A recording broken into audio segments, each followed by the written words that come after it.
Cool, we got Paul of Blackguard here at the House of Blues, man. You just pretty good, man. This is Devin of Metalkills. Glad to have you. You guys just got back from San Francisco, correct? That's right. We were in Frisco. Actually, I heard they don't like being called Frisco, so. Or San Fran. San Fran. Yeah. No, that's it. That's what we have. Some friends that live there. We stayed there with them. We stayed with some friends last night, and they said, "Oh yeah, by the way, don't ever call them San Fran or Frisco ever again." All right. They're telling me now. Like, oops. Yeah, a little too late. So yeah, we had a day off yesterday, and we spent it with our friend's place, and we played. Yeah, the show was two nights ago, and it was great. Yeah, and I heard it rained. Well, it rained down here too, so it rained up there too as well, right? Yeah, actually no. When the Frisco day was, San Francisco day was pretty good. It was actually really sunny and nice. It was just really windy. Oh, okay. But the last 2 days before that were hell actually in Portland and in Seattle, with like pretty rainy days. So what are the shenanigans that are going on? I guess with you and Power Glove, and I guess they had some issues with their vehicle, so you guys are kind of sharing. Their van broke down on them. When was it like Portland or something? Around Portland, yeah, around Portland, or no, it was either Seattle or Portland. Somewhere around that area. It was Portland. Portland. So, yeah, they had to. It's getting fixed right now, and their tour manager's over there, kind of dealing with the van, and so they rented a car and drove all over and drove here for the show. Though they drove to San Francisco for the show, and now they made their way here with like a minimal amount of gear, and we're actually letting them use like pretty much. Well, most of our stuff, like in terms of like amps and drum kit and everything like that. So, those guys are road warriors, man. They're rolling with the punches, and they're still doing the show. So it's awesome. Hey, man. They're all gonna pile into our van tonight, and we're gonna try to drop some of our gear off in Symphony X's tour bus, and then we're gonna kind of help out with that. Yeah, exactly. They're really cool about that. So then we're gonna pile everybody into our van, an extra 6 people.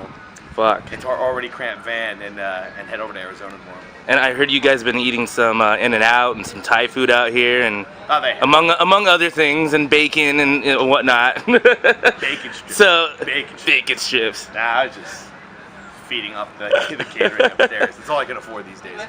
Well, at least they offer catering. Oh yeah, no, it's great here actually. The food here is amazing. Well, you're at the foundation room, right? Not even eating at the foundation room, so to speak. Well, it's just they have like just a whole spread of the whole spread out for everybody. So that must be cool. You wake up, and you're like, hey, I'm just gonna eat all that bacon right there. Obviously, you guys have your album Firefight. Yep. How's that doing? Who produced it? How was that process for you guys? Well, it was written over the course of a couple of tours because he didn't get to spend too much time at home over the last couple of months. Recorded in December, right after our tour with Epica and Scar Symmetry. Yeah. It was recorded in December. It was completely self-produced. Kim Gosling, our guitarist, pretty much handled all the recording and the mixing and the mastering and like the production, basically from A to Z. So. Yeah, and people have been really responsive to the new record. People really seem to like the new songs, and we couldn't be happier with the way people have been reacting to the new stuff, especially on a live basis. I mean, we've been playing more new songs on this tour than we have on the last one with D-Side, and people seem to be really getting into the new stuff. So we're very happy with the way it's been taken. People are having fun with it. So that's all. If the response is good and they're not throwing rocks, that's usually a good sign, right? Exactly. And obviously, I was checking out the video for Firefight as well. Yeah. That's a pretty sick video. That's funny. I started to obey. I was like what's going on here? It's like the Jedi mind trick. No, but it was. Buy a CD. It was great. Go buy Firefight. Yeah. And you're on tour here, and you're playing a show tonight with Symphony X and Power Glove. A couple of folks, if you want to name them, kind of dropped off the bill last minute. I know the show originally was supposed to be at the Wiltern. Yeah, and Nevermore and Solo were supposed to be on the gig too, but it sucks. It would have been a really, really, really huge summer tour. It sucks everything had to get scaled down. I believe Peter Witchers from Soilwork busted his back, so they had to drop off, and then it's unfortunate. Jeff Loomis and Van Williams kind of both departed Nevermore like about a month ago. So I mean, it sucks. It was a bit of a kick to the nuts of the tour, but the tour's been going fantastic anyways. I mean, this crowds have still been great. I actually have a hard time believing that we would have been able to fit all the gear inside some of the venues we were going to play if Nevermore and Soil were still there. So, it's been it's been a little easier on everybody. The stress is a little, everybody's stress level is a lot lower than what it would have been or what it could have been. So there's just, when there's less people to deal with, less gear to deal with, it always makes everything easier. So, and we're really lucky that everybody on the tour, like all the Power Glove guys and all the crew for Symphony X and all the band are just fantastic, and they've been treating us really well. So everybody's got a great mutual respect for everyone else, and it's been making everything go very well. And they feed you. And they feed us every now and again. Well, cool, man. I mean, is there anything special that we should expect during the show tonight? Do you have any new songs? No, any tricks up your sleeve? No, well, we're gonna give her a high energy show. You know, the kind that that you can expect from us. But you know, there's also gonna be a lot of new songs playing tonight. So you know, keep your ears open for them and you know, get into it. Cool, man. I mean, I have a weird question just because. Shoot. Metalkills.com is kind of a cross between metal and horror. Do you have a favorite horror movie, scary movie? Maybe it's just a thriller and lots of boobs. You tell me. Oh man, I wish you had told me this a little while. Give me a heads up for this question. Well, I know it's hard to choose one, but if there's one maybe lately that you've seen or one that you've been looking to maybe watch again or something that new that just came out. I've been meaning to check out that Vampire Flick Let the Right One In. Yep.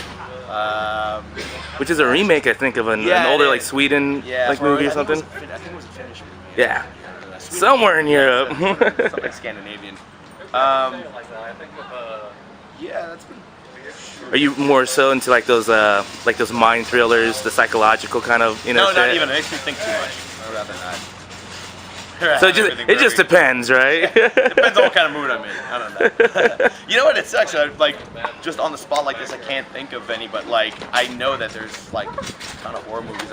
Trust me, dude. It's hard. Yeah. As soon as you turn this camera off, I'm gonna be like, oh yeah, there was that movie. That's when I'll run over. I'll be like, hey, what was it? What was it? Oh, it was this movie. Yeah. I really can't think of any right now. But it sucks. It's kind of putting a damper on the last little bit. It's alright. I mean, what we'll do is we'll have a follow-up interview a little bit deeper in your tour. Perfect. And then I'll send you some questions prior to our next interview.